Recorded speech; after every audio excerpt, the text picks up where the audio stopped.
ദൈവത്തിന് മഹത്വം. നമ്മുടെ പ്രതിദിന ആഹാരം നവംബർ 14. ദൈവത്തിൻ്റെ സ്നേഹം. നിന്റെ ദയ ആകാശത്തോളവും നിന്റെ വിശ്വസ്തത മേഘങ്ങളോളവും വലിയതല്ലോ. സങ്കീർത്തനം 57:10. 1917 കാലിഫോർണിയയിലെ ഒരു ബിസിനസ്സുകാരനായ ഫെഡറിക് ലേമാൻ സാമ്പത്തിക തകർച്ച നേരിട്ട സമയത്ത് ദൈവത്തിൻ്റെ സ്നേഹമെന്ന ഗാനത്തിൻ്റെ വരികൾ എഴുതി. അദ്ദേഹത്തിൻ്റെ പ്രചോദനം ആദ്യ 2 ചരണങ്ങൾ പെട്ടെന്ന് എഴുതുവാൻ പ്രേരിപ്പിച്ചു.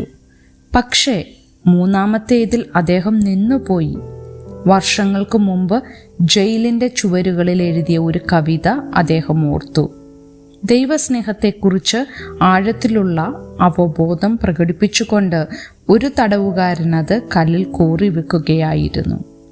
ലേമാൻ്റെ സ്തുതിഗീതത്തിൻ്റെ അതേ വൃത്തത്തിലാണ് ആ കവിതയും എഴുതപ്പെട്ടത്. അദ്ദേഹം അത് തൻ്റെ 3ാമത്തെ ചരണമാക്കി.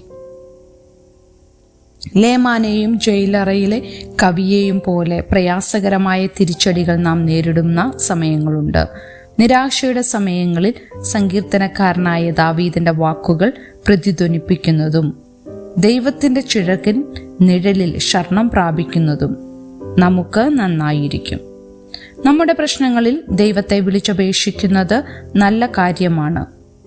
സിംഹങ്ങളുടെ ഇടയിലായിരിക്കുമ്പോൾ നമുക്കുണ്ടാകുന്ന ഭയങ്ങളെയും നമ്മുടെ നിലവിലെ പരീക്ഷണങ്ങളെയും കുറിച്ച് അവനോട് സംസാരിക്കുക.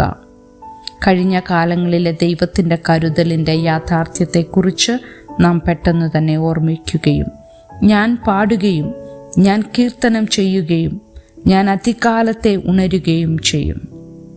ദൈവത്തിൻ്റെ സ്നേഹം വളരെ വലുതാണ്. ഈ ഗാനം ഉദ്ഘോഷിക്കുന്നു. അത് അത്യുന്നത നക്ഷത്രത്തിനപ്പുറം പോകുന്നു എന്ന് കൂട്ടിച്ചേർക്കുന്നു. ദൈവത്തിൻ്റെ സ്നേഹം യഥാർത്ഥത്തിൽ എത്ര മഹത്തായതാണെന്ന് തീർച്ചയായും സ്വർഗത്തോളം എത്തുന്നതാണെന്ന് നാം ഉൾക്കൊള്ളേണ്ടത് നമ്മുടെ ഏറ്റവും വലിയ ആവശ്യമായ സമയത്താണ്. ചിന്തിക്കുക, ഇന്ന് നിങ്ങൾ നേരിടുന്ന ബുദ്ധിമുട്ടുകൾ എന്തൊക്കെയാണ്? കഴിഞ്ഞ കാലങ്ങളിൽ ദൈവം നിങ്ങൾക്ക് എങ്ങനെയാണ് നൽകിയിട്ടുള്ളത്? ദൈവത്തിന് മഹത്വം.